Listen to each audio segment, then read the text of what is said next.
நாம் கண்களை மூடி ஜெபிப்போம்.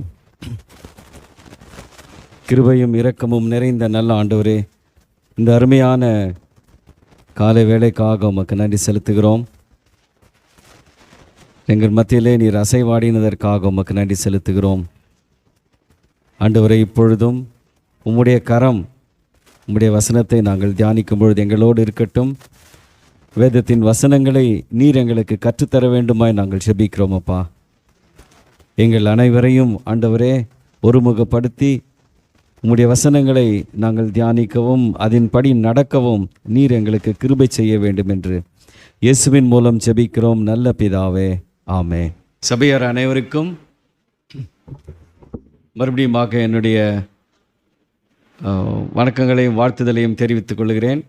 நீண்ட நாட்களுக்கு பிறகு உங்களோடு வந்து தேவனுடைய செய்தியை பகிர்ந்து கொள்வதற்கு கர்த்தர் கொடுத்த கிருபைக்காக உமக்கு கர்த்தருக்கு நன்றி செலுத்துகிறேன். பாஸ்டர் ஐயா, அவருடைய குடும்பத்தில் அனைவருக்கும், இங்கே சபையில் உள்ள முக்கியமான தலைவர்கள் ஒவ்வொருவருக்கும், அங்கத்தினர்கள் ஒவ்வொருவருக்கும் என்னுடைய நன்றியை தெரிவித்துக் கொள்கிறேன். இன்றைக்கு உங்களோடு பகிர்ந்து கொள்ள வேண்டும் என்கின்ற தலைப்பு பாவி புனிதனாக்கப்படுவது என்ற தலைப்பிலே உங்களோடு கூட பேச நான் விரும்புகிறேன். பாவி புனிதனாக்கப்படுவது, சின்னர் பிகம் அ செயின்ட். ஒரு பாவி எப்படி பரிசுத்தவானாய் மாற்றப்படுகிறான் என்கிறதை குறித்து உங்களோடு நான் பேச விரும்புகிறேன்.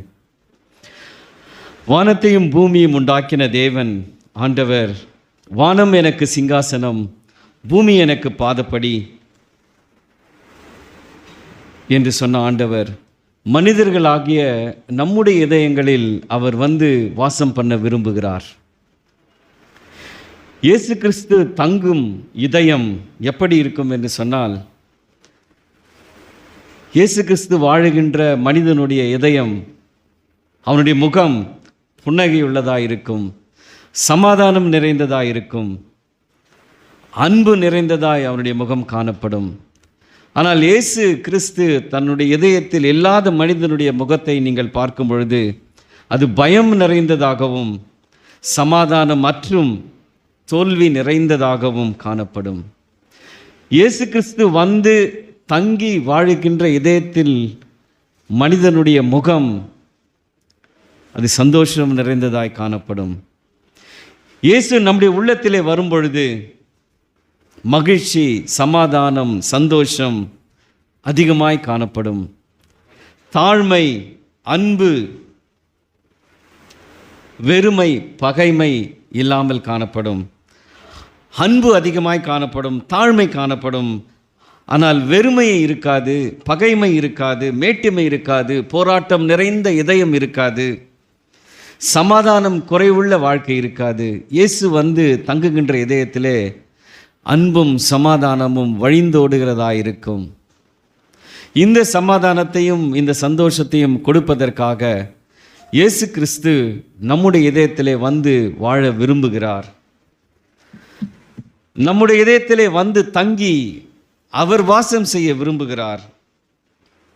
அவரை நம்முடைய இதயத்திலே ஏற்றுக்கொள்ளும் பொழுது அவரை நம்முடைய இதய சிங்காசனத்திலே வைக்கும் பொழுது, அவர் நம்மை ஆட்சி செய்ய விட்டு கொடுக்கும் பொழுது, அவர் நம்முடைய வாழ்க்கையின் படகின் சுக்கானை பிடித்து நடத்துவதற்கு நாம் அவருக்கு அனுமதி கொடுக்கும் பொழுது நம்முடைய வாழ்க்கையை அவர் தலைகீழாக மாற்றுகிறார்.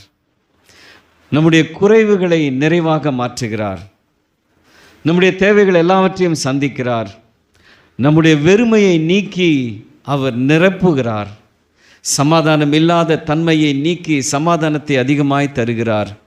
மகிழ்ச்சி நிறைந்த வாழ்க்கையை நமக்கு தருகிறார். நாம் ஒன்று செய்ய வேண்டும், நம்முடைய இதயத்திலே இயேசு கிறிஸ்துவானவரை வருவதற்கு இடம் கொடுக்க வேண்டும். அவரை நம்முடைய சொந்த இரட்சகராக ஏற்றுக்கொள்ள வேண்டும். அநேகர் தங்களுடைய வாழ்க்கையை கிறிஸ்துவுக்காக அர்ப்பணித்தார்கள். டேவிட் லிவிங்ஸ்டன் மிஷனரி தன்னுடைய வாழ்க்கையை இயேசு கிறிஸ்துவுக்காக அர்ப்பணித்தார். தங்களுடைய இதயத்திலே அவரை ஏற்றுக்கொண்டார்கள். ஆண்டவரே, நான் என்ன செய்ய சித்தமாக இருக்கிறீர் என்று அநேகர் கேட்டார்கள். இயேசு அவர்கள் வாழ்க்கையை மாற்றி வல்லமையாய் பயன்படுத்தி அநேகருக்கு சாட்சியாக நிறுத்தினார். அப்படி மாற்றப்பட்ட ஒரு வாலிபன் தான் தர்ஷீஷ் பட்டணத்தை சார்ந்த சவுல் என்னும் பவுல். அந்த சவுல் என்னும் பவுலினுடைய வாழ்க்கை வரலாறை தான் இன்றைக்கு நாம் பார்க்க போகிறோம். ஒரு பாவி பரிசுத்தவானாய் மாற்றப்பட்ட இந்த சரிதையை தான் உங்களுக்கு நான் சொல்ல விரும்புகிறேன். நீங்கள் என்னோடு கூட அப்போஸ்தலர் 9ஆம் அதிகாரத்தை எடுத்துக்கொள்ளுங்கள்.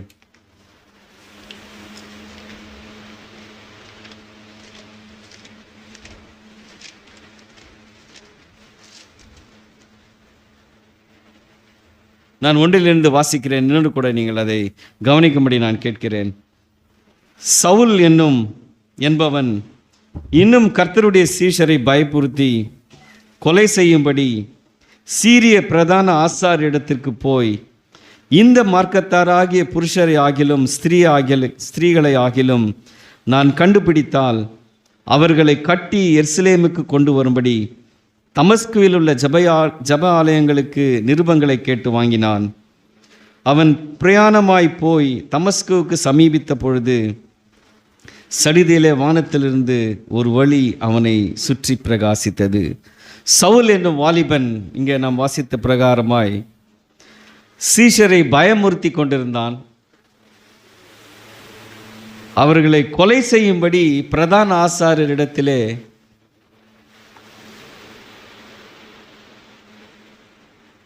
கொண்டு வரும்படி, கொலை செய்யும்படி எல்லா விதமான ஏற்பாடுகளையும் ஏற்படுத்தி விட்டான். இப்பொழுது அவன் எருசலேமிலிருந்து புறப்பட்டு தமஸ்குவுக்கு போய் தமஸ்குவில் இருக்கின்ற அந்த சபையினரை பாழ்படுத்தி அவர்களை சிறையாக கொண்டு வந்து எருசலேமிலே சிறைப்படுத்தும்படிக்கு அவன் புறப்பட்டு செல்லுகிறான்.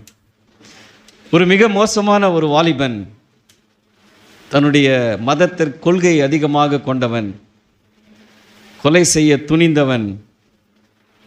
இப்படிப்பட்ட ஒரு வாலிபன் கிறிஸ்துவர்களை துன்பப்படுத்தும்படியாக எருசலேமிலிருந்து புறப்பட்டு தமஸ்குவுக்கு செல்லுகிறான்.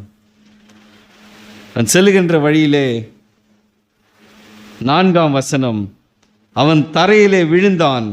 அப்பொழுது, சவுலே சவுலே, நீ ஏன் என்னை துன்பப்படுத்துகிறாய் என்று தன்னுடனே சொல்லுகிற ஒரு சத்தத்தை கேட்டான். அதற்கு அவன், ஆண்டவரே, நீர் யார் என்றான்.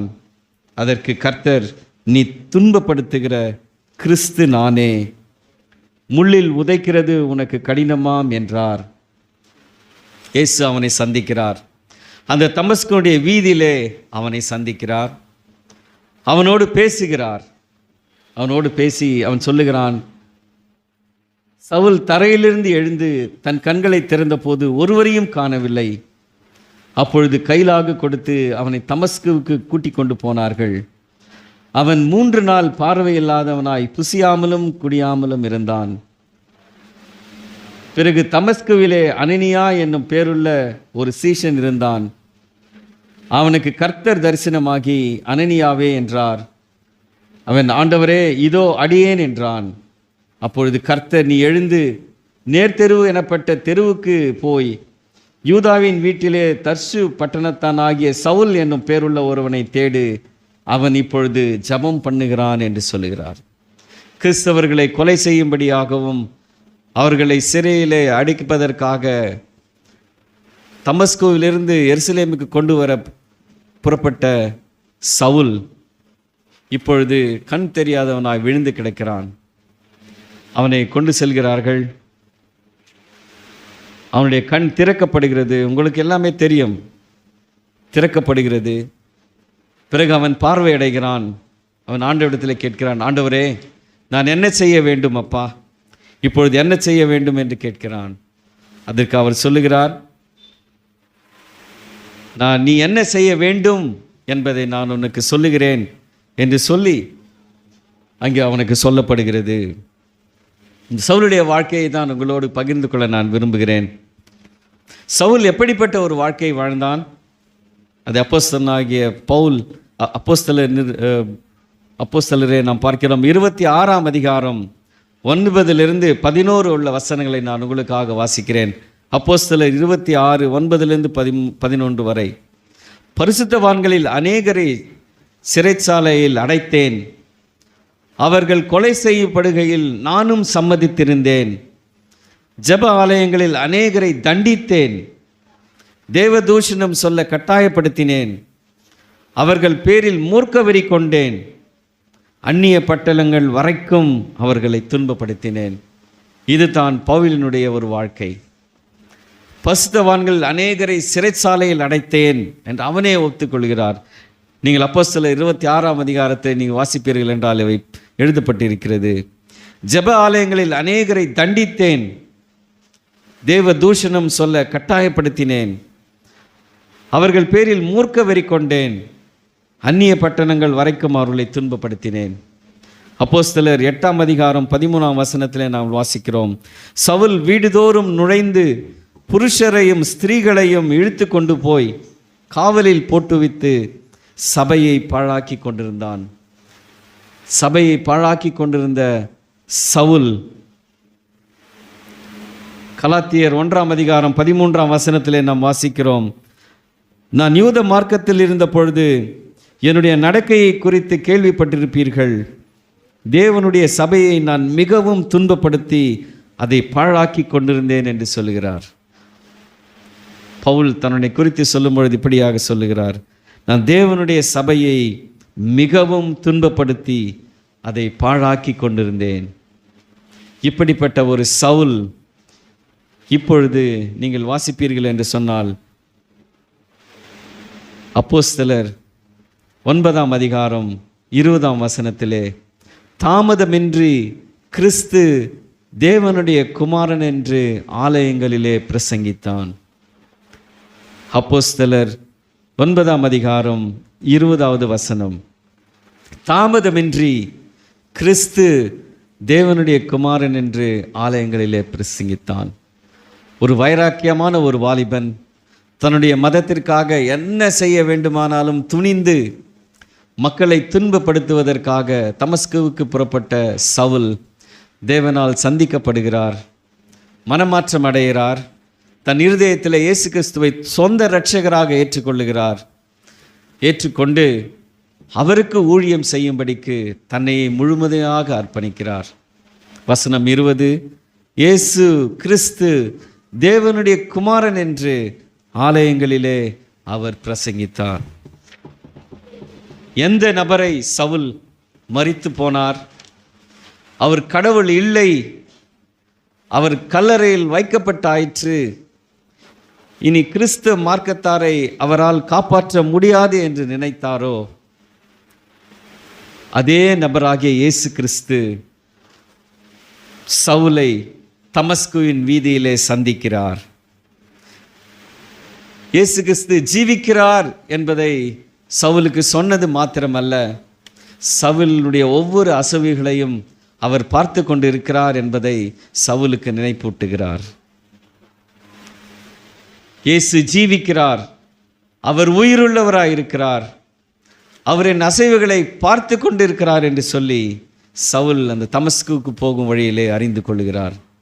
பிரியமானவர்களே, இயேசு கிறிஸ்துக்கு விரோதமாயிருந்த ஒரு வாலிபன், இயேசு கிறிஸ்துவை ஆராதிக்கிற மக்களை துன்பப்படுத்துகிற புறப்பட்டு சென்ற ஒரு வாலிபன் வழியிலே இயேசு கிறிஸ்துவால் சந்திக்கப்படுகிறார். அவனுடைய வாழ்க்கை முழுமையாக மாற்றப்படுகிறது. கிறிஸ்துவை சொந்த இரட்சகராக ஏற்றுக்கொள்ளுகிறார். அவர் செய்கின்ற வேலை என்ன தெரியுமா? இப்பொழுது இயேசு கிறிஸ்துவை பிரசங்கிக்கிறவராக மாற்றப்படுகிறார். இதுதான் ஒரு பாவி பரிசுத்தனாய் மாற்றப்படுவது. பிரியமானவர்களே, சவுல் வேட்டையாடுவதற்காக புறப்பட்டு சென்றார். கிறிஸ்துவர்களை எப்படியாவது வேட்டையாட வேண்டும், அவர்களை கட்டி எருசலேமுக்கு இழுத்து வர வேண்டும், அவர்களை துன்பப்படுத்த வேண்டும், அவர்களை கொலை செய்ய வேண்டும் என்று புறப்பட்டு சென்ற சவுல் வழியிலே இயேசுவால் சந்திக்கப்பட்டு பவுலாக மாற்றப்படுகிறார். யார் ஒரு வேட்டைக்காரனாக எண்ணி வேட்டையாடுவதற்கு புறப்பட்டானோ அந்த வேட்டைக்காரனையே தேவன் வேட்டையாடி விட்டார். சர்வ வல்லமை உள்ள ஒரு வேட்டைக்காரன் பவுலை வேட்டையாடி விட்டார். இப்பொழுது சவுல் ஒரு இரையாக மாற்றப்படுகிறார். ஒரு கம்பீரமான தோற்றத்தோடு உற்சாகத்தோடு கிறிஸ்தவர்களை வேட்டையாடும்படி புறப்பட்ட அந்த சவுல் சர்வ வல்லமையுள்ள தேவனால் வேட்டையாடப்படுகிறான். சவுலுக்கு ஒன்றும் புரியவில்லை. எல்லாமே தலைகீழாக மாறிவிட்டது. கிறிஸ்தவர்களை துன்பப்படுத்த புறப்பட்டு சென்ற சவுல் மாற்றப்பட்டு இப்பொழுது கிறிஸ்துவை உண்மையுள்ள இரட்சகர், அவர் ஜீவிக்கிறவர் என்று அநேகருக்கு சொல்லுகிற ஒரு மகனாக அவன் மாற்றப்படுகிறார். இயேசு கிறிஸ்து யாரெல்லாம் சந்திக்கிறாரோ அவர்களை அவர் மாற்றுகிறார். எப்பேற்பட்ட பாவிகளையும் அவர் மாற்றுகிறார். கொலைபாதகரையும் அவர் மாற்றுகிறார். அவர் மாற்றி தம்முடைய பிள்ளையாக அவர் மாற்றி தம்முடைய ஊழியத்தை செய்வதற்கு அவர்களை தெரிந்து கொள்ளுகிறார். இந்த காலை வேளையிலே நமக்கு இது ஒரு பாடமாக இருக்கிறது. சவுலை சந்தித்த தேவன் நம்மையும் இன்று சந்திக்க விரும்புகிறார். சவுலை மாற்றின அதே ஆண்டவர் இன்றும் ஜீவிக்கிறவராயிருக்கிறார். அவர் நம்மையும் மாற்றுகிறவராயிருக்கிறார்.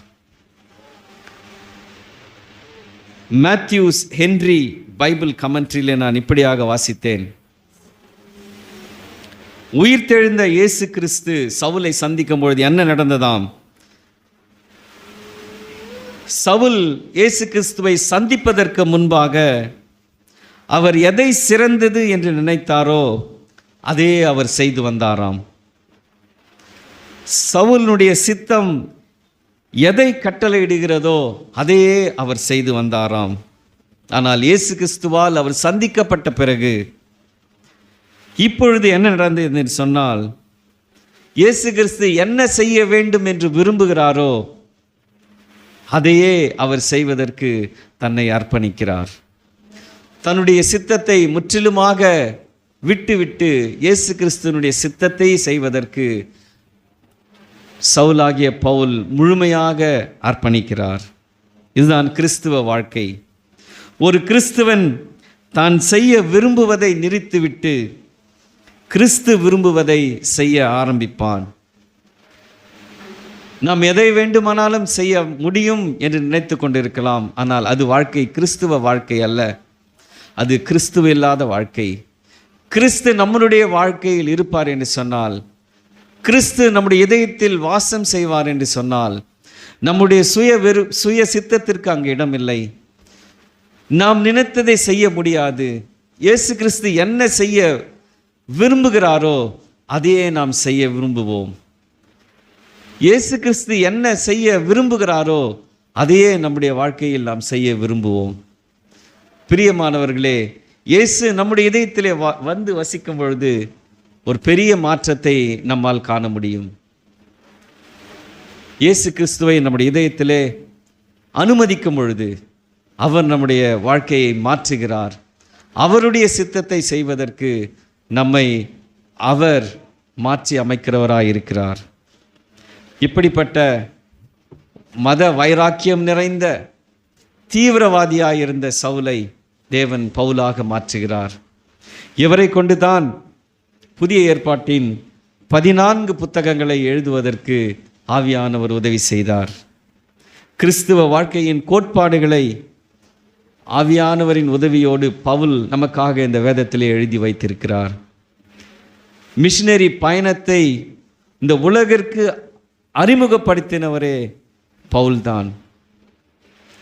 பவுலுடைய வாழ்க்கை வரலாற்றை படித்த பிறகுதான் அநேக மிஷனரி பயணிகளாக அநேக இடங்களுக்கு சென்று இயேசுவின் அன்பை பறைசாற்றினார்கள். நீங்கள் உலகெங்கும் போய் சர்வ சிருஷ்டிக்கும் சுவிசேஷத்தை பிரசங்கியுங்கள் என்று மார்க் 16:15 என்ற கட்டளையை செயல்படுத்த பவுல் தேவனால் தெரிந்து கொள்ளப்பட்டார். பின்பு ஒரு மிகச்சிறந்த மிஷனரியாக பவுல் இந்த உலகிற்கு அனுப்பப்படுகிறார். பிரியமானவர்களே, இந்த காலை வேளையிலே பவுலை சந்தித்த ஆண்டவர், பவுலை தன்னுடைய மகனாக தெரிந்து கொண்ட ஆண்டவர் இன்றைக்கு நம்மையும் அவர் தெரிந்து கொள்வதற்கு விருப்பம் உள்ளவராயிருக்கிறார். இந்த பவுலுடைய வாழ்க்கையை நாம் பார்க்கும் பொழுது இதிலிருந்து சில பாடங்களை நாம் கற்றுக்கொள்ள வேண்டும். மிக கொடூரமான ஒரு தீவிரவாதியாக இருந்த சவுல், கிறிஸ்தவர்களை துன்பப்படுத்துவதற்கு என்று புறப்பட்ட சவுல், இயேசு கிறிஸ்துவால் சந்திக்கப்பட்ட பொழுது தன் வாழ்க்கையே மாற்றி அமைத்து விடுகிறார். இயேசுவையே தன் சொந்த இரட்சகராக ஏற்றுக்கொள்ளுகிறார். ஏற்றுக்கொண்ட பிறகு அவரை உண்மையுள்ள ஜீவிக்கிற தேவன் என்று சொல்லி அநேகருக்கு பிரசங்கிக்கிறவராக மாற்றப்படுகிறார். இயேசு கிறிஸ்துவினால் சந்திக்கப்படுகிறவர்களுடைய வாழ்க்கையில் ஏற்படுகின்ற மாற்றம் இதுதான். பாவிகள், கொலைபாதகர்கள், திருடர்கள், எப்பேற்பட்டவர்களாக இருந்தாலும் இயேசு கிறிஸ்துவின் அன்பினால் சந்திக்கப்படும் பொழுது, இயேசு கிறிஸ்து அவருடைய இதயத்திலே வந்து வாசம் பண்ணும் பொழுது அவருடைய வாழ்க்கையை தலைகீழாய் மாறுகிறது. தங்கள் வாழ்க்கையை இயேசு கிறிஸ்துவுக்காய் அர்ப்பணிக்கிறார்கள். இயேசு கிறிஸ்துவுக்காக தன் வாழ்க்கையிலே அநேக காரியங்களை செய்ய முற்படுகிறார்கள். தேவன் அவர்களை ஆசீர்வதித்து அநேகருக்கு சாட்சியாக வைக்கிறார். இந்த நேரத்திலே சவுலை சந்தித்த ஆண்டவர் நம்மையும் சந்திக்க விரும்புகிறார். நம்மையும் அவருடைய சொந்த பிள்ளைகளாக மாற்றி அநேகருக்கு சாட்சியாக இருக்க விரும்புகிறார். அவருடைய வாழ்க்கையிலே நாம் கற்றுக்கொள்ள வேண்டிய பாடம் 2 குறிப்புகளை நான் உங்களோடு பகிர்ந்து கொள்ள விரும்புகிறேன். ஒன்று, முதலாவதாக, யாரையும் ஒரு பொழுதும் தேவனால் பயன்படுத்த முடியாது, தேவனால் ரட்சிக்க முடியாது என்று எண்ணக்கூடாது. Never write off anybody, no one is too far gone. யாரையும் ஒரு பொழுதும் தேவனால் பயன்படுத்த முடியாது, தேவனால் ரட்சிக்க முடியாது என்று எண்ணவே கூடாது. இதுதான் நாம் சவுலுடைய வாழ்க்கையிலிருந்து கற்றுக்கொள்ளுகிற முதலாவது ஒரு பாடம்.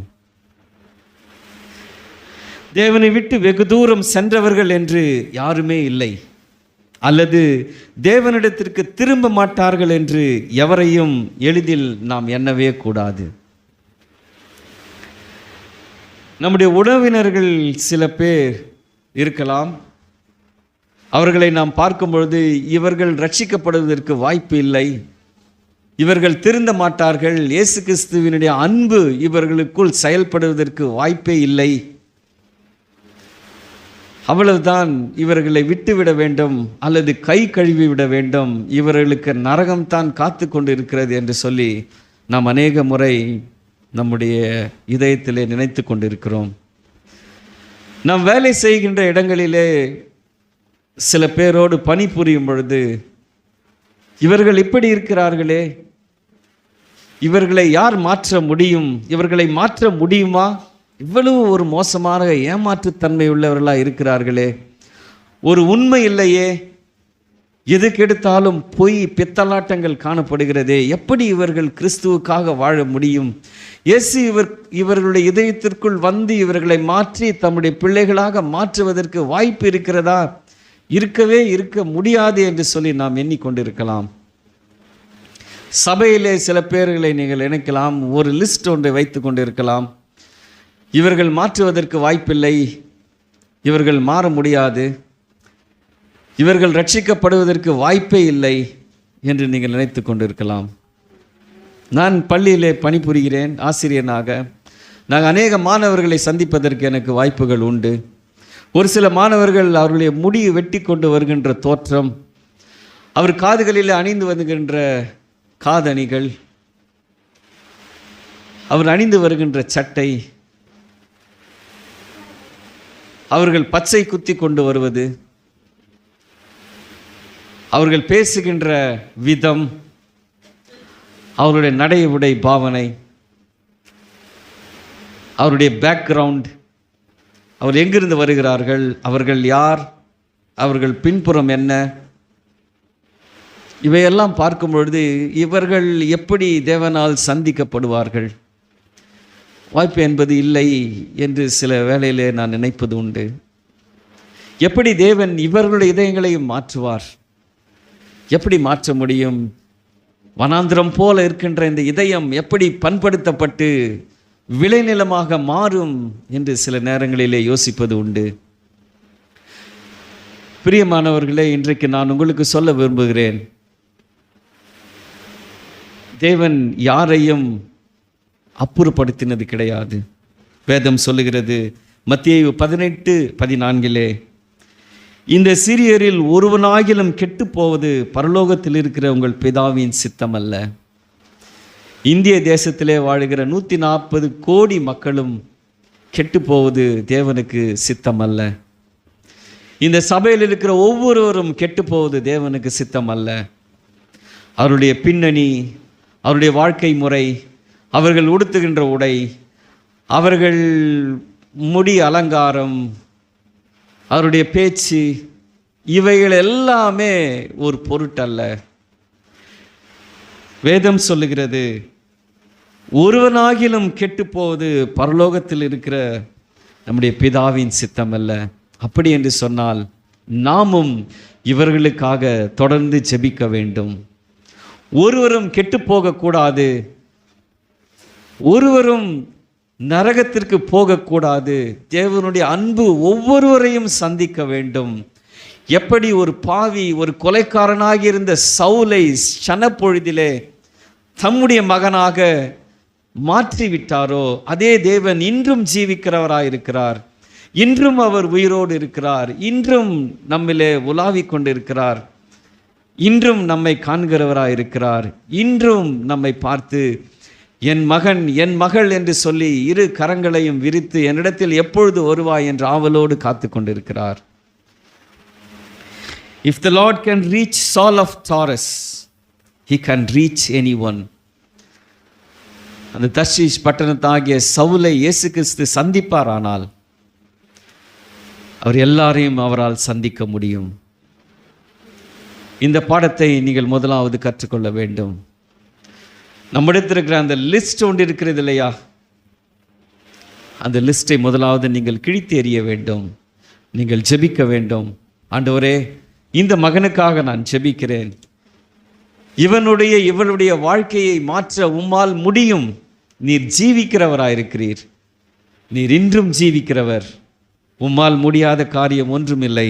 உம்முடைய வேதம் சொல்லுகிறது ஒருவனாகிலும் கெட்டு போகுது பரலோகத்திருக்கிற பிதாவாகிய உமக்கு சித்தம் இல்லை ஆண்டவரே.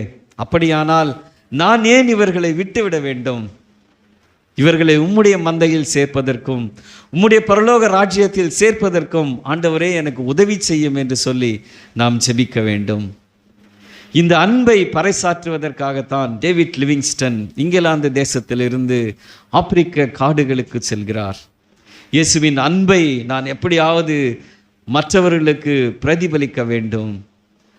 இயேசுவை அறியாத மிகவும் மோசமான சூழ்நிலையில் வாழ்ந்து கொண்டிருக்கிற அந்த ஆப்பிரிக்க மக்களுக்கு அவருடைய அன்பை நான் காண்பிக்க வேண்டும் என்று சொல்லி இந்த அன்பின் ஏவுதலினால் தான் டேவிட் லிவிங்ஸ்டன் இங்கிலாந்து சுகபோக ஜீவியத்தை விட்டு, மருத்துவ பணியை விட்டு, மிகவும் கடினமான அந்த சூழ்நிலையை தெரிந்து கொண்டு ஆப்பிரிக்க தேசத்திற்கு செல்கிறார். இயேசுவின் அன்பு மற்றவர்களுக்காக ஜெபிக்க வேண்டும். யாரையும் தள்ளிவிடக்கூடாது, யாரையும் விட்டுவிடக்கூடாது. அந்த பட்டியலை நாம் முதலில் கிழித்தெறிய வேண்டும். அனைவரையும் நேசிக்கிறார். அவர் சிலுவையில் அனைவருக்காக தம்முடைய இரத்தத்தை சிந்தினார்.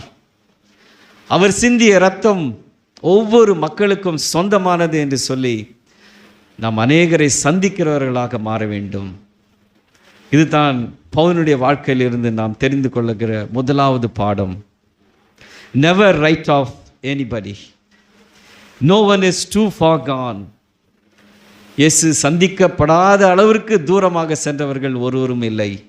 எவ்வளவு தூரம் நாம் சென்றிருக்கிறோமோ அவ்வளவு தூரம் அவருடைய அன்பு வந்து நம்மை பிடித்து அந்த கல்வாரி சிலுவைக்கு நேராக நம்மை திருப்பிட அவருடைய இரத்தம், அவருடைய வாழ்க்கை, அவருடைய வல்லமை போதுமானதாக இருக்கிறது. எவ்வளவு பெரிய பாவியாக இருக்கலாம், அவ்வளவு தூரம் அவர் கிருபை போதுமானதாக இருக்கிறது. இந்த காலை வேளையிலே பவுலுடைய வாழ்க்கையிலிருந்து நாம் கற்றுக்கொள்ள வேண்டும். ஒரு தீவிரவாதியாகிய சபையை பாழடித்து கொண்டிருந்தவன், ஒரு மிருகங்களை போல மனிதர்களை கட்டி இழுத்து எருசலேமுக்கு வந்து துன்பப்படுத்த புறப்பட்டு சென்ற அந்த மனிதனை சந்திக்கிறார். அந்த மனிதன் புழுதியிலே விழுகிறான். ஆண்டவரே, நான் என்ன செய்ய வேண்டும் என்று சொல்லி கேட்கிறான். முற்றிலுமாக தன்னை அர்ப்பணிக்கிறான், அவருடைய ஊழியக்காரனாக மாறுகிறான். கிறிஸ்துவின் அன்பு பிரியமானவர்களே, இந்த அன்பு தான் நம்மை ஏவி எழுப்ப வேண்டும், நெருக்கி ஏவ வேண்டும். பிரியமானவர்களே, இந்த அன்பை நீங்கள் புரிந்து கொள்ள வேண்டும். ஒரு வாலிபனுடைய சாட்சியை நான் உங்களுக்காக வாசிக்க விரும்புகிறேன். இதை நான் யூடியூபில் நம்முடைய சர்ச்சினுடைய இந்த குழுவிற்கு பிறகு நான் அனுப்ப விரும்புகிறேன். நேரம் இல்லாத இதனால் நான் சுருக்கமாக இதை சொல்ல விரும்புகிறேன். என்னுடைய பெயர் டேவிட், என்னுடைய ஊர் திருச்சி. நான் எலக்ட்ரிக்கல் ஒர்க் பண்ணுகிறேன். நான் கல்லூரியில் படிக்கும் பொழுது பீர் குடிக்க பழகினேன். நண்பர்களின் அழுத்தத்தால் மது அருந்த ஆரம்பித்தேன். பின்பு கஞ்சா பழக்கத்திற்கு ஆளானேன். பிறகு போதைப் பொருட்களுக்கு அடிமையானேன். கடைசியாக போதை மருந்து நிறைந்த ஊசியை எடுக்க ஆரம்பித்தேன். போதை ஊசிக்கு நான் அடிமையாக மாறிவிட்டேன். என்னிடத்தில் இல்லாத கெட்ட பழக்கமே இல்லை. கல்லூரிக்கு கஞ்சா ஊசியோடு போவேன். வீட்டிற்கு சில வேளைகளில் கஞ்சா மருந்தை போதைப் பொருளை ஊசியில் எடுத்து கொண்டு வருவேன். என்னுடைய குடும்பமே மனவேதனையில் இருந்தது. தாய் எனக்காக வேதனைப்பட்டாள். என்னுடைய சகோதரிகள் எனக்காக வேதனைப்பட்டார்கள். என் தகப்பனார் சொல்லன்னா துயரத்துக்குள்ளானார். ஆனாலும் என்னுடைய தாய் மிகுந்த பாரத்தோடு ஜெபித்து கொண்டு வந்தார்கள். இப்பொழுது இந்த சூழ்நிலையில் தான் லாக்டவுன் வந்தது. இந்த டிவி நிகழ்ச்சியிலே ஜெபிக்கலாம் வாங்க என்ற நிகழ்ச்சியை நான் பார்த்தேன். என் குடும்பத்தார் என்னை பார்க்கும்படி அதிகமாக எனக்கு தொந்தரவு செய்தார்கள். நானும் ஏப்ரல் 14 அந்த ஜெபிக்கலாம் வாங்க என்ற நிகழ்ச்சிக்கு பெற்றோருடைய நிர்பந்தத்தால் ஒரு 5 நிமிடமாவது உட்கார்ந்து பிறகு நான் போய்விடலாம் என்று சொல்லி உட்கார்ந்தேன். 5 நிமிடமானது. பிறகு நான் அதிக நேரம் உட்கார்ந்து அதை கவனித்து கொண்டிருந்தேன். அவர் ஜெபிக்கும் பொழுது நானும் என்னை அறியாமல் ஜெபிக்க விரும்பினேன். ஜெபித்தேன். நான் விடுதலைக்காக அந்த நேரத்திலே ஜெபித்தேன். ஆவியானவர் என் உள்ளத்தில் பேசினார். நான் விடுதலை பெற்றேன். பிறகு 5 நிமிடம் கூட ஜெபிக்க முடியாத நான் 3 மணி நேரங்கள் தொடர்ந்து ஜெபிக்கிறேன். 8 வருடமாக போதை பழக்கத்திற்கு அடிமையாக இருந்தேன். ஒரே நாளில் தேவனாகிய இயேசு கிறிஸ்து எனக்கு விடுதலை கொடுத்தார். என் குடும்பமே பரலோகம் போல் இருக்கிறது. என்னுடைய பெற்றோருடைய சகோதரிகள் மிகவும் சந்தோஷமாக இருக்கிறார்கள். நான் கிறிஸ்துவனால் பிடிக்கப்பட்டேன். என் வாழ்க்கையை அவருக்கென்று நான் ஒப்பு கொடுத்தேன். நான் புது சிருஷ்டியாய் வாழ்கிறேன். சாட்சி. Don't write off anybody. No one is gone too far. யாருமே வெகு தூரம் செல்லவில்லை. நீ எப்பேற்பட்ட பாவியாக இருந்தாலும் சரி, உன்னுடைய வாழ்க்கை போதை மருந்துக்கு அடிமையாக இருந்தாலும் சரி, ஜீவனுள்ள சாட்சி. இதை வேண்டுமானால் நீங்கள் யூடியூப்பில் நான் உங்களுக்கு அனுப்புகிறேன், நீங்கள் பார்க்கலாம். இது மற்ற ஒரு ஊழியருக்காக விளம்பரம் அல்ல. I am not promoting anybody, but just an witness that has changed the whole life of that young man. அந்த வாலிபனுடைய வாழ்க்கை முழுமையாகவே மாறிவிட்டது. தேவனுடைய பரலோகம் இன்றும் வேலை செய்து கொண்டிருக்கிறது. பிரியமானவர்களே, the haunt of heaven never loses. பரலோகத்தின் வேட்டையாடுதல் இன்னும் ஓய்வு பெறவில்லை. தேவனுடைய கண்கள் இந்த பூமி எங்கும் உலாவி கொண்டே இருக்கிறது. தேவன் தன்னுடைய பிள்ளைகளை பார்த்து கொண்டே இருக்கிறார். யார் என்னுடைய காரியமாய் எனக்கு பிரியமானவனாய் வாழ்வான், யார் என்னிடத்தில் நெருங்குவான்? பாவத்திலே ஜீவித்து கொண்டிருக்கிற ஒவ்வொருவரையும் பரலோகம் பார்த்து கொண்டிருக்கிறது. அன்பு நிறைந்த கண்கள் நம்மை பார்த்து கொண்டிருக்கிறது. என்னுடைய மகன், என்னுடைய மகள் எப்பொழுது என்னிடத்தில் வருவான்? அவன் இன்னும் பாவத்திலே ஜீவித்து கொண்டிருக்கிறானே. நான் 1000 ஆண்டுகளுக்கு முன்பாக சிலுவையில் மறித்து அவனுக்காக சிந்தப்பட்ட சிலுவையின் ரத்தம் வீணாகி கொண்டு இருக்கிறதே என்று சொல்லி, அந்த சிலுவையில் சிந்தப்பட்ட இரத்தத்தை கொண்டு தேவன் நம்மை பார்த்து கொண்டிருக்கிறார். என்னிடத்தில் எப்பொழுது வருவான், என்னிடத்தில் எப்பொழுது வருவாள் என்று சொல்லி சிலுவை காத்து கொண்டிருக்கிறது. இயேசு நாதர் விரித்த கைகளோடு காத்து கொண்டிருக்கிறார். என்னுடைய மகள், என்னுடைய மகன் எப்பொழுது என்னிடத்தில் வருவான் என்று சொல்லி பரலோகம் ஏங்கி கொண்டிருக்கிறது. பிரியமானவர்களே, இன்றைய நாளாய் இது இருக்க நான் விரும்புகிறேன். உங்களுடைய வாழ்க்கையை அவரிடத்தில் ஒப்பு கொடுங்கள். எப்பேற்பட்ட பாவியாக இருந்தாலும் பரவாயில்லை. உன்னுடைய வாழ்க்கை கிறிஸ்துவனுடைய அன்பை விட்டு தூர சென்றிருந்தாலும் பரவாயில்லை. நீங்கள் அவரிடத்தில் திரும்பி வர வேண்டும் என்று இன்றைக்கு அவர் விரும்புகிறார். எப்பேற்பட்ட பாவியையும் அவர் மீட்டு தன்னுடைய இரத்தத்தினால் கழுவி தன்னுடைய சொந்த மகனாக மகளாக மாற்றுகிறார். இந்த நாளை அந்த நாளாக மாற்ற நான் விரும்புகிறேன். இரண்டாவதாக, இந்த சவுலுடைய வாழ்க்கையிலிருந்து நாம் கற்றுக்கொள்ள வேண்டியது, who are without Christ you can run but you can never escape. கிறிஸ்து இல்லாத ஒரு ஜீவியம், அந்த ஜீவியத்தை நீங்கள் ஓட்டலாம், ஆனால் வெகு தூரம் உங்களால் ஓட முடியாது. கிறிஸ்து இல்லாத ஜீவியம், நீங்கள் ஒருவேளை அந்த வாழ்க்கையை நடத்தலாம், ஆனால் நிச்சயமாய் உங்களால் தப்பித்து கொள்ள முடியாது. You can never escape. கிறிஸ்துவை சொந்த இரட்சகராக ஏற்றுக்கொண்டு இப்பொழுது நீங்கள் அவரை மறந்து உங்களை மனம் போன போக்கிலே போய் கொண்டிருப்பீர்கள் என்று சொன்னால் நீங்கள் வெகு தூரம் ஓட முடியாது. பிரியமானவர்களே, அவர் உங்களை பார்க்கும் பொழுது எப்படியாக பார்க்கிறார்? ஆதியிலே நீ என் பேரில் கொண்டிருந்த அன்பை விட்டுவிட்டாய் என்று பார்க்கிறார். என்னுடைய மகன் ரட்சிப்படையும் பொழுது எவ்வளவா என்னை நேசித்தான், அந்த நேசம் இப்பொழுது இல்லையே என்று சொல்லி அவளாய் நம்மை பார்த்து பார்க்கிறார். ஏங்குகிறாய், நீ எப்பொழுது அவரிடத்தில் வருவாய் என்று சொல்லி அவர் ஏங்குகிறவராயிருக்கிறார். சங்கீதம் 139 நான் உங்களுக்காக வாசிக்கிறேன். சங்கீதம் 139.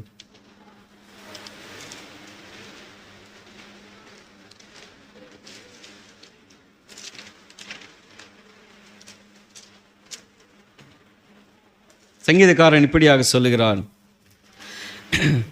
கர்த்தாவே, நீர் என்னை ஆராய்ந்து அறிகிறீர், என் உட்காருதலையும் என் எழுந்திருத்தலையும் நீர் அறிந்திருக்கிறீர், என் நினைவுகளை தூரத்திலிருந்து அறிகிறீர். நான் நடந்தாலும் படுத்திருந்தாலும் என்னை சூழ்ந்திருக்கிறீர், என் வழிகளெல்லாம் உமக்கு தெரியும். என் நாவின் சொல் பிரவாதத்திற்கு முன்னே இதோ கர்த்தாவே, அதையெல்லாம் நீர் அறிந்திருக்கிறீர். முற்புறத்திலும் பிற்புறத்திலும் நீர் என்னை நெருக்கி உமது கரத்தை என் மேல் வைக்கிறீர். இந்த அறிவு எனக்கு மிகுந்த ஆச்சரியமும் எனக்கு எட்டாத உயரமாக இருக்கிறது.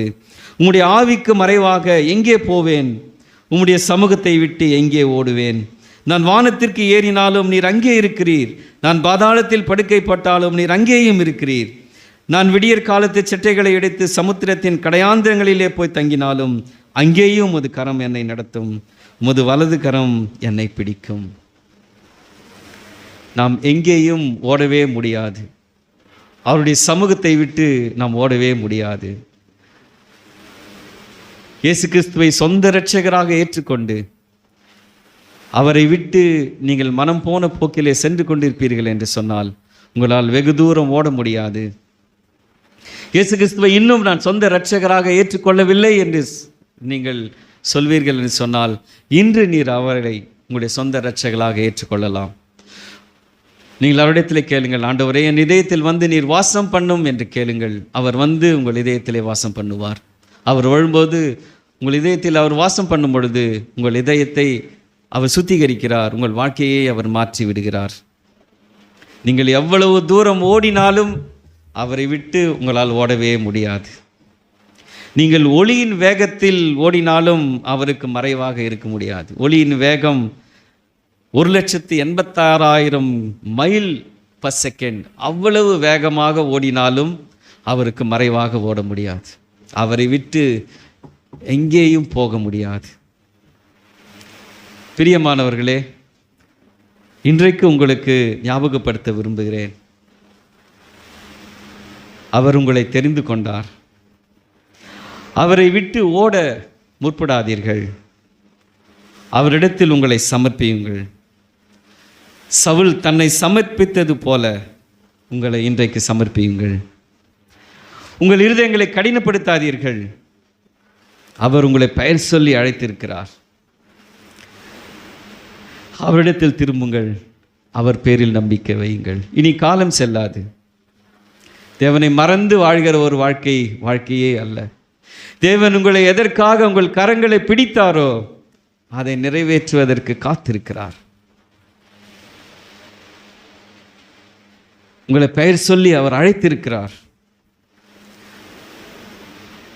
உங்களை அவருடைய உள்ளங்கையில் வரைந்திருக்கிறார்.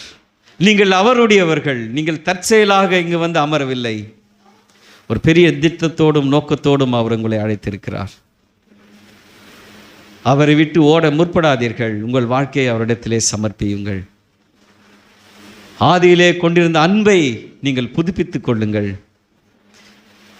நான் பாவ சூழ்நிலையில் வாழ்ந்து கொண்டிருக்கிறேன் என்று சொல்லி ஒரு வேளை பரிதபித்துக் கொண்டிருக்கலாம். இல்லை, அவர் மன்னிப்பதற்கு சித்தமுள்ளவராயிருக்கிறார். ஒரு பாதிரியார் இப்படித்தான் ஜபித்து கொண்டிருந்தாராம். சனிக்கிழமை சாயங்காலம் மாலை நேரம், ஆண்டவரே, நாளைக்கு நான் பிரசங்கிக்க வேண்டும், ஆனாலும் என்னுடைய சுயத்தை நான் மேற்கொள்ள முடியவில்லை, அதே அந்த பாவத்தை நான் செய்துவிட்டேன் என்று சொன்னாராம். அதற்கு இயேசு சொன்னாராம், எந்த பாவம் என்று கேட்டாராம். பிரியமானவர்களே, அவர் பாவத்தை மன்னிப்பதற்கு வல்லமையுள்ளவராயிருக்கிறார். உங்கள் பாவங்களை அறிக்கையிடுங்கள், அவரிடத்தில் திரும்பி வாருங்கள். அவர் உங்களை அதிகமாய் நேசிக்கிறார். You can never escape. ஏசாயா 43 முதலாவது வசனத்தை வாசிக்கிறேன்.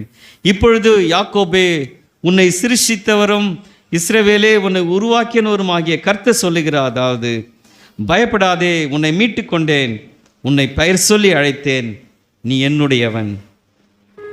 அவர் பெயர் சொல்லி நம்மை அழைத்திருக்கிறார். ஏசாயா 43 18 19 முந்தினவைகளை நினைக்க வேண்டாம், பூர்வமானவைகளை சிந்திக்க வேண்டாம், இதோ புதிய காரியத்தை செய்கிறேன், இப்பொழுதே அது தோன்றும், நீங்கள் அதை அறியீர்களா? நான் வனாந்திரத்திலே வழியையும் அவாந்திர வெளியிலே ஆறுகளையும் உண்டாக்குவேன் என்று சொல்லுகிறார். உங்கள் வாழ்க்கையை நான் மாற்ற முடியும். வனாந்திரத்தை ஏதேன் தோட்டத்தை போல என்னால் மாற்ற முடியும். அவாந்திர வெளியிலே ஆறுகளை ஓட விடுவதற்கு என்னால் முடியும் என்று அவர் சொல்லுகிறார். மலைகள் விலகினாலும் பர்வதங்கள் நிலை பெயர்ந்தாலும் என் கிருபை உன்னை விட்டு விலகாமலும் என் சமாதானத்தின் உடன்படிக்கை நிலை பெயராமலும் இருக்கும் என்று உன்மேல் மனதுருவராகிய கர்த்தர் சொல்லுகிறார். அவருடைய வாக்குத்தத்தம் இதுதான். பிரியமானவர்களே, கர்த்தர் உன்னை நித்தமும் நடத்தி மகா வறட்சியான காலங்களில் உன் ஆத்துமாவை திருப்தியாக்கி உன் எலும்புகளை நினைமுள்ளதாக்கி நீ நீர்ப்பாய்ச்சலான தோட்டத்தை போலவும் வற்றாத நீரூற்றி போலவும் இருப்பாய் என்று வாக்குத்தத்தம் கொடுக்கிறார். இன்றைக்கு காலை நேரத்திலே அவருக்கென்று உங்களை அர்ப்பணியுங்கள். We can't run. நீங்கள் ஓட முடியாது. நீங்கள் அவரிடத்திலே வாருங்கள், அவரை நம்புங்கள். Trust him. அவரை நம்புங்கள். உங்கள் வாழ்க்கையை அவருக்கு ஒப்புக் கொடுங்கள். உங்கள் இருதய சிம்மாசனத்திலே அவரை ஆளுகை செய்ய விடுங்கள். உங்கள் வாழ்க்கையை அவர் பயனுள்ளதாக மாற்றுவார். காலம் இனி செல்லாது. உங்களுடைய வாழ்க்கையை அவருடைய கரத்திலே ஒப்பு கொடுங்கள். எப்படி சவுல் தன்னுடைய வாழ்க்கையை அவருடைய கரத்தில் ஒப்பு கொடுத்தானோ, அதே விதமாய் உங்களுடைய வாழ்க்கையை அவருடைய கரத்தில் ஒப்பு கொடுங்கள். இன்றைக்கு நான் விடுகிற அறைக்கூவல் இதுதான். உங்கள் வாழ்க்கையை அவருக்கென்று சமர்ப்பியுங்கள். இனி வாழ்ந்த வாழ்க்கை போதும். கிறிஸ்துவே, நீர் என் இதயத்திற்குள் வந்து நீர் வாசம் செய்யும், என்னை உம்முடைய குமாரனாக உம்முடைய குமார்த்தியாக மாற்றும் என்று சொல்லி இன்றைக்கு அவரிடத்திலே ஒப்பு கொடுங்கள். லூக்கா 15ஆம் அதிகாரத்தை எடுத்துக்கொள்ளுங்கள். இந்த கெட்ட குமாரன் பன்றிகளிடத்தில் பேசின அதே வார்த்தைகளை நாம் இன்றைக்கு சொல்ல முற்படுவோம். லூக்கா 15 18 19 நான் எழுந்து என் தகப்பனிடத்திற்கு போய், தகப்பனே, பரத்துக்கு விரோதமாகவும் உமக்கு முன்பாகவும் பாவம் செய்தேன், இனிமேல் உம்முடைய குமாரன் என்று சொல்லப்படுவதற்கு நான் பாத்திரன் அல்ல, உம்முடைய கூலிக்காரரில் ஒருவனாக என்னை வைத்துக் கொள்ளும் என்பேன் என்று சொல்லி எழுந்து புறப்பட்டு தன் தகப்பனிடத்திற்கு வந்தான். அவன் வரும்பொழுது அவன் தகப்பன் தூரத்தில் வரும்பொழுதே அவனுடைய தகப்பன் அவனை கண்டு மனதுருகி ஓடி வந்து அவன் கழுத்தை கட்டி கொண்டு அவனை முத்தம் செய்தான். This is the final calling for every one of you, dear church. உங்கள் வாழ்க்கையை அவருக்கென்று ஒப்புக் கொடுங்கள். நீ தாமதிக்க வேண்டாம். உங்கள் வாழ்க்கையை நீர் அவருக்கென்று ஒப்புக் கொடுக்கவில்லை என்று சொன்னால், உங்களுடைய இதய சிம்மாசனத்திலே அவர் வாசம் செய்யவில்லை என்று சொன்னால், இன்றைக்கு உங்கள் வாழ்க்கையை அவருக்கென்று ஒப்புக் கொடுங்கள். நான் பாவி என்று ஒத்துக்கொள்ளுங்கள். ஆண்டவரே, என்னுடைய பாவத்தை மன்னியும் என்று கேளுங்கள். என்னுடைய வாழ்க்கையை புதுப்பியும் என்று கேளுங்கள். ஒருவேளை ரட்சிப்படைந்து அவரை மறந்து உங்களுடைய சொந்த இச்சையின் பேரிலே உங்களுடைய சொந்த சித்தத்திலே நீங்கள் வாழ்ந்து கொண்டிருப்பீர்கள் என்று சொன்னால், ஆதியில் இருந்த அன்பை விட்டு விட்டு மறந்து உங்களுடைய சொந்த வாழ்க்கையை வாழ்ந்து கொண்டிருப்பீர்கள் என்று சொன்னால் இன்றைக்கு அவரிடத்தில் வாருங்கள். கெட்ட குமாரன் எழுந்து என் தகப்பனிடத்திற்கு போய், தகப்பனே உமக்கு விரோதமாகவும் பரலோகத்துக்கு விரோதமாகவும் பாவம் செய்தேன் என்று சொன்னது போல அவரிடத்தில் அறிக்கையிடுங்கள். நம்முடைய தகப்பன் மிகுந்த மகிழ்ச்சி அடைவார். அவர் இரு கைகளையும் விரித்தவராய் சிலுவையிலே காத்து கொண்டிருக்கிறார். எப்பொழுது என் மகன் வருவான், எப்பொழுது என் மகள் இடத்தில் வருவான் என்று சொல்லி காத்து கொண்டிருக்கிறார். ஆகவே அவரிடத்தில் நாம் திரும்பி செல்லுவோம். நம்முடைய வாழ்க்கையை அவரிடத்திலே ஒப்பு கொடுப்போம். அவர் நம்மை வாழ்க்கையை மாற்றுவதற்கு அவரிடத்திலே ஒப்பு கொடுப்போம். அவருடைய வாழ்க்கையிலே நாம் கற்றுக்கொண்ட இரண்டாவது பாடம், கிறிஸ்து இல்லாத ஜீவியம்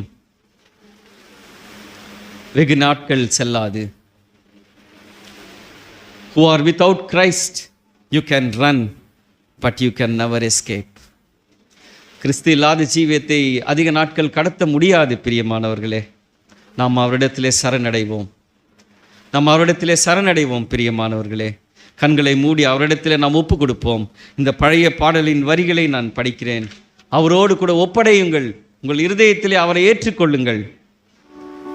நீங்கள் அவரிடத்திலே உங்களையே சமர்ப்பியுங்கள் பிரியமானவர்களே. இந்த பழைய பாடலின் வரிகளை நான் வாசிக்க விரும்புகிறேன். வருவாய் தருணம் இதுவே, அழைக்கிறாரே வல்ல ஆண்டவர் இயேசு வண்டை. வாழ்நாளை எல்லாம் வீணாளாய் வருத்தத்தோடு நீ கழிப்பது ஏன்? வந்து அவர் பாதம் சரணடைந்தால் வாழ்வித்து உன்னை சேர்த்து கொள்வார். கட்டின வீடும் நிலம் பொருள் கண்டிடும் உற்றார் உறவினர் எல்லாருமே ஒரு நாள் நம்மை விட்டு கடந்து விடுவார்கள். கூட ஒன்றுமே வருவது கிடையாது. அழகு மாயை நிலைத்திராது. அதை நம்பாதே, மயக்கிடுமே. மரணம் ஒரு நாள் சந்திக்கும், மறவாதே உன் ஆண்டவரை. வானத்தின் கீழே பூமி மேலே வானவர் இயேசு நாமம் அல்லாமல் ரட்சிப்படைய ஒரு வழியும் இல்லை. இன்றைக்கு நீங்கள் ரட்சிக்கப்பட வேண்டும் என்று சொன்னால் இயேசு கிறிஸ்துவுடைய நாமம் ஒன்று தான் இருக்கிறது. பிரியமானவர்களே, இது ஒரு நாமத்தை தவிர ரட்சிப்படைவதற்கு வேறு வழியே இல்லை. நீங்கள் வழி தெரியாமல் தவித்து கொண்டிருப்பீர்கள் என்று சொன்னால் இயேசு என்ற அந்த உயர்ந்த நாமத்துக்குள்ளாக வாருங்கள். அதுதான் ஒரே வழி ரட்சிப்படைவதற்கு. தீராத பாவம், வியாதியையும் மாறாத உந்தன் பலவீனம், இது எல்லாவற்றையும் அந்த கோர சிலுவையிலே அவர் சுமந்து தீர்த்து விட்டார். அவருடைய காயங்களால் நாம் குணமடைந்து விட்டோம். பிரியமானவர்களே, சத்தியமான இந்த வாக்கை நம்பி வாருங்கள். நித்தியமான ஜீவனை நமக்கு அளிக்கிறார். உன்னுடைய பெயரையும் என்னுடைய பெயரையும் அவர் ஜீவ புஸ்தகத்தில் எழுதி வைப்பார். நாம் என்றென்றும் அவரோடு கூட சதா காலங்களும் பரலோகத்தில் வாழ்வதற்கு இது ஏதுவாக இருக்கும். நம்முடைய வாழ்க்கையை அவருடைய கருத்தில் ஒப்பு கொடுப்போமா? கண்களை மூடி நாம் செபிப்போம். ஆண்டவரே, இந்த காலை வேளைக்காக உமக்கு நன்றி செலுத்துகிறோம். ஆண்டவரே, இந்த காலையிலே வாலிபன் ஆகிய சவுலின் வாழ்க்கையின் மூலமாக நீர் எங்களோடு பேசினதற்காக உமக்கு நன்றி செலுத்துகிறோம். சவுலை ஆண்டவரே நீர் புது மனிதனாக மாற்றி அநேகருக்கு சாட்சியாய் நிறுத்தினதற்காக உமக்கு நன்றி செலுத்துகிறோம். அதே போல் அநேக வாலிபர்களை நீர் மாற்றிக்கொண்டிருக்கிறதற்காக உமக்கு நன்றி சுவாமி. பரலோகத்தின் கண்கள் பூமி எங்க உலாவி கொண்டிருக்கிறது ஆண்டவரே. உம்முடைய வேட்டையாடுதல் இன்றும் ஆண்டவரே நிறுத்தப்படவில்லை. உம்முடைய கண்கள் வேட்டையாடி கொண்டே இருக்கிறது அப்பா. எங்களையும் நீர் அப்படித்தான் ஆண்டவரே பிரித்தெடுத்தீர். இந்த சபையில் உள்ள ஒவ்வொருவரையும் நீர் பிரித்தெடுத்து உம்முடைய உள்ள கையில் நீர் வரைந்து வைத்திருக்கிறீர் ஆண்டவரே. அப்பா, ஒவ்வொருவரையும் ரட்சிப்படைய செய்யும் ஆண்டவரே. ரட்சிப்படைந்திருப்பார்கள் என்று சொன்னால் அதை காத்துக் கொள்வதற்கு உதவி செய்யும் ஆண்டவரே. நாம் உமக்காக உத்தமமாய் வாழ்வதற்கு எங்களுக்கு உதவி செய்யும் ஆண்டவரே. ஒவ்வொருவருக்காக நாங்கள் செபிப்பதற்கு எங்களுக்கு உதவி செய்யும் ஆண்டவரே. ஒருவரையும் வெறுத்து தள்ளாதபடிக்கு ஆண்டவரே ஒவ்வொருவருக்காக செபித்து உம்மை அன்பை அதிகமாய் மற்றவர்களிடத்திலே பகிர்ந்து கொள்ளுகிறவர்களாக எங்களை நீர் மாற்றும் ஆண்டவரே. இது எங்களால் முடியாது ஏசப்பா. நீர் உம்முடைய அன்பை உங்களிலே எங்களுக்கு தரும் பொழுது தான் முடியும் இயேசுவே. நீர் உம்முடைய அன்பை எங்களுக்கு தந்து ஆண்டவரே உம்முடைய ஆவியினால் எங்களை நிரப்பி ஆண்டவரே அநேகருக்கு நாங்கள் சாட்சியாகவும் அநேகருக்கு பிரயோஜனமாக இருக்க நீர் எங்களுக்கு உதவி செய்ய வேண்டுமா? இந்த நேரத்தில் நாங்கள் ஜெபிக்கிறோம். எங்களை வாழ்க்கையை நீர் மாற்றும் ஆண்டவரே. உமக்காக வாழ நீர் உதவி செய்யும் அப்பா. துவக்கம் முதல் முடிவு மட்டுமாய் உம்முடைய கரம் இருந்ததற்காக உமக்கு நன்றி செலுத்துகிறோம் ஆண்டவரே. தொடர்ந்து சபையில் ஒவ்வொருவரையும் ஆசீர்வதியும். வழிநடத்தி நீர் காத்துக்கொள்ளும். இன்னும் பெரிய காரியங்களை நீர் செய்யும்படி இயேசுவின் மூலம் ஜெபிக்கிறோம் நல்ல பிதாவே, ஆமென். அருவாய் தருணம் இதுவே அழைக்கிறாரே, வல்ல ஆண்டவர் இயேசு வண்டே. கட்டின வீடும் நிலம் பொருளும் கண்டிடும் போற்றா உறவினரும், கட்டின வீடும் நிலம் பொருளும் கண்டிடும் போற்றா உறவினரும், கூடிவிட்டு உன் ஆவி போனால் கூட உன்னோடு வருவதில்லை. வருவாய் தருணம் இதுவே அழைக்கிறாரே, வல்ல ஆண்டவர் இயேசு வண்டே. அழகுமாயை அழிந்திடுதே, அதை நம்பாதே. மரணம் ஓர் நாள் சந்திக்குமே, மறவாதே உன் ஆண்டவரை. வருவாய் தருணம் இதுவே அழைக்கிறாரே, வல்ல ஆண்டவர் இயேசு வண்டே. போன வாரத்தில் ஒரு நல்ல அருமையான மெசேஜ் நமக்கு கிடைச்சது. ஆப்பிரிக்கா தேசத்தில்தான ஆபிரகாம் லிங்கன் தேவனுக்காக ஒரு அரிய செயல்களை சாதித்தார்.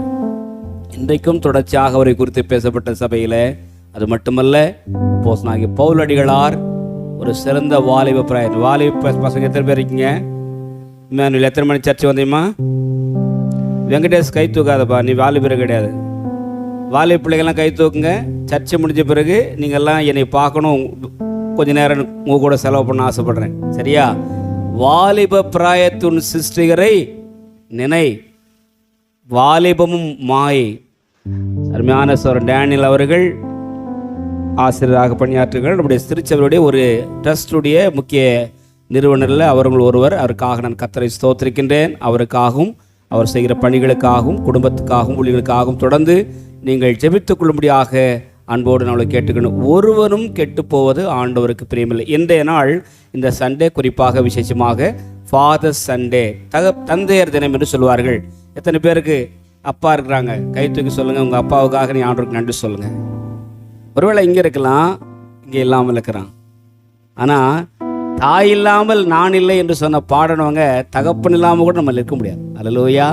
1 கொரிந்தியர் புஸ்தகம் ஒரே ஒரு வசனத்தை மட்டும் வாசனம் ஜெபம் பண்ணி முடிக்கலாம். இன்றைக்கு முடிஞ்சால் வீட்டுக்கு போன பிறகு உங்கள் அப்பா அம்மார்களுக்கு நீங்கள் ஒரு முத்தம் கொடுத்து நன்றி சொல்லுங்கள், இல்லையா? கை குலுக்கி தேங்க்யூப்பா, நீ உன் நிமித்தம் நான் அந்த பூமிக்கு வந்திருக்கேன், உனக்கு நன்றிப்பான்னு சொல்லுங்கள்.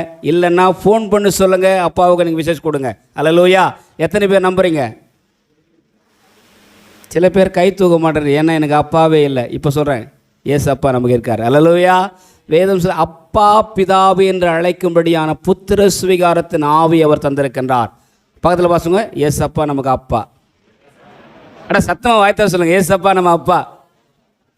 அந்த ஆவியை நான் பெற்றிருக்கிறேன். அல்லேலூயா. அந்த அபிஷேகத்தை நான் பெற்றிருக்கிறேன். பாருங்கள், 1 கொரிந்தியர் புஸ்தகம் 4ஆம் அதிகாரம் 15ஆம் வசனம் அப்போஸ்தலனாகிய பவுல் எழுதுகின்றார். 10,000 உபாத்தியாயர்கள் இருந்தாலும், எத்தனை உபாத்தியாயர்களா? 10,000 ஆசிரியர்மார்கள் உங்களுக்கு இருந்தாலும் தகப்பன்மார்கள் இல்லையே. மறுபடியும் இந்த வசனத்தில், கிறிஸ்துவுக்குள் 10,000 உபாத்தியாயர்கள் இருந்தாலும் தகப்பன்மார் அநேகர் உங்களுக்கு இல்லையே. கிறிஸ்து இயேசுவுக்குள் சுவிசேஷத்தினால் உங்களை நான் பெற்றேன்.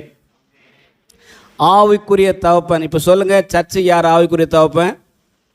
நிறைய விசுவாசம் கீழ்படுறதே கிடையாது. சர்ச்சை வாங்கன்னு சொன்னால் சர்ச்சைக்கு வர மாட்டாங்க. கடன், வியாதி, வறுமை, வேதனை, மரணம். ஏன்?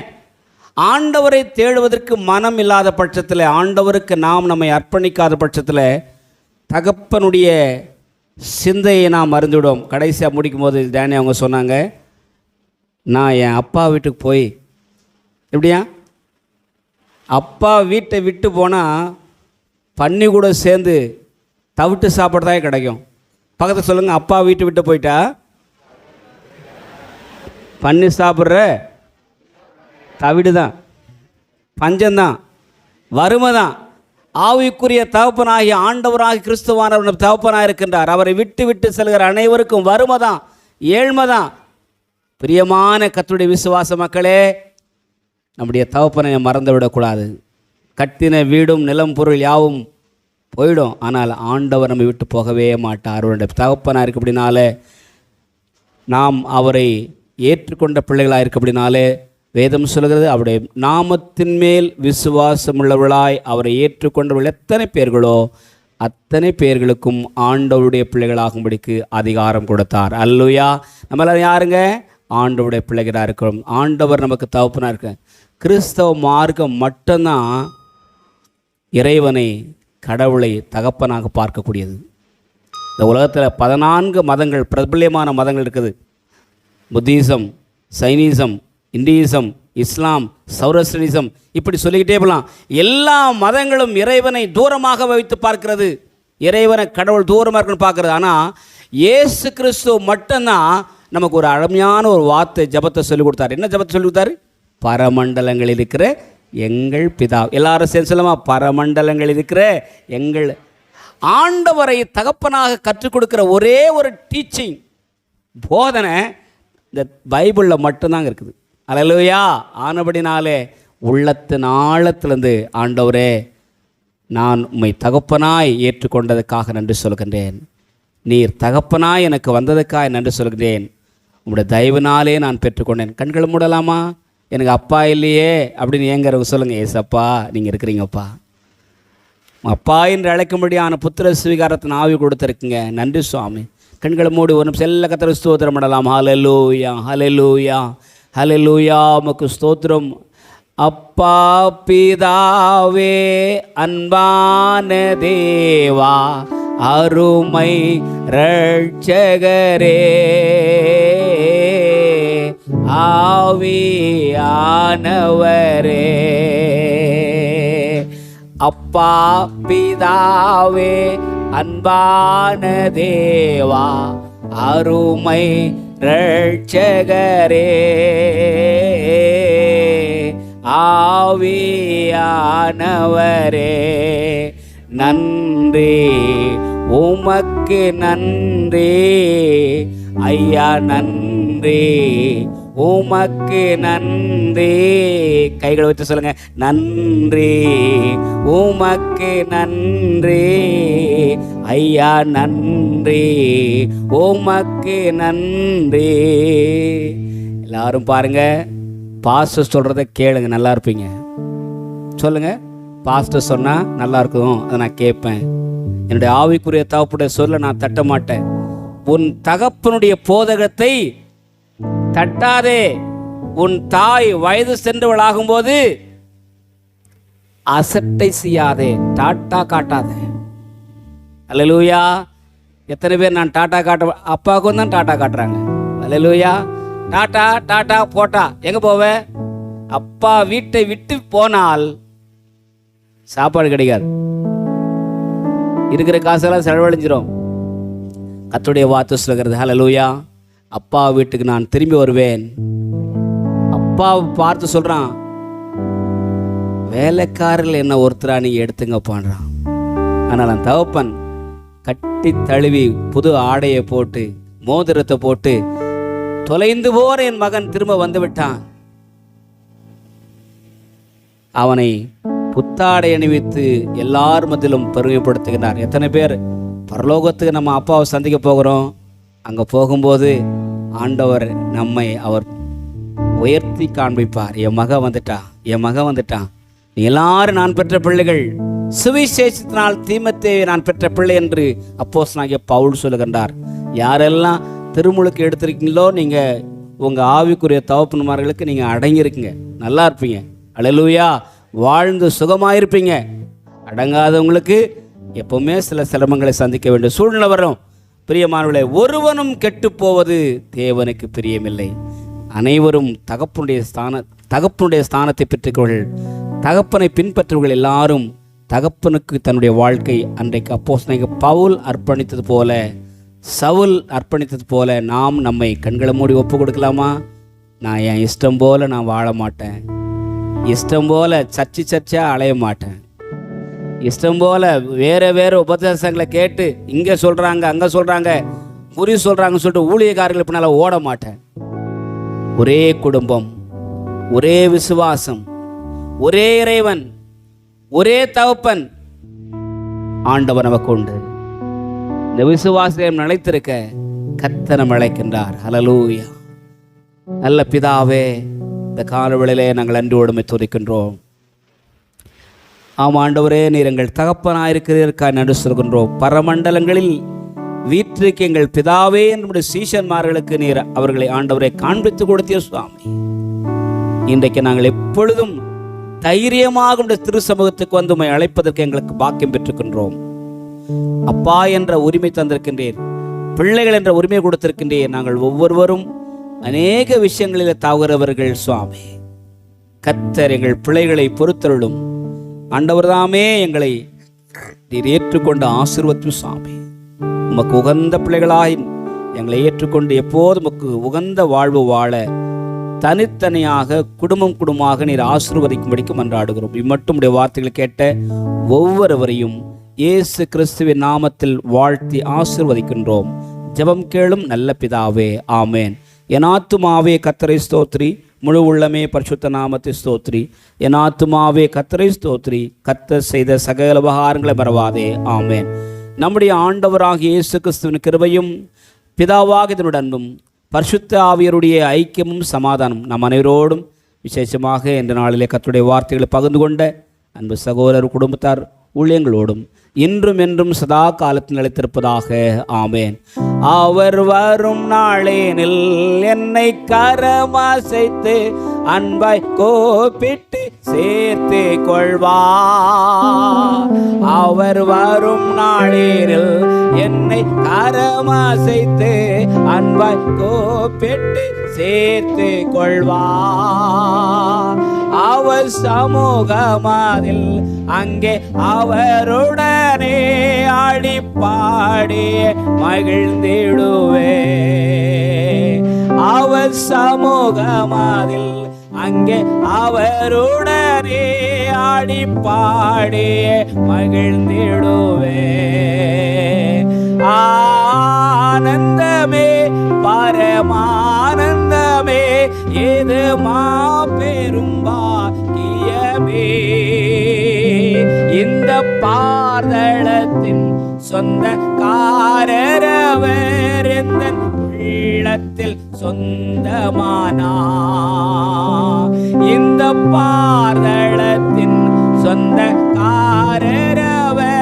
எந்த உள்ளத்தில் சொந்தமானார். ஆண்டவர் உங்களை ஆசீர்வதிப்பாராக. ஒருவர் வாழ்த்தி சமாதானத்தோடு சென்று வாருங்கள். God bless you.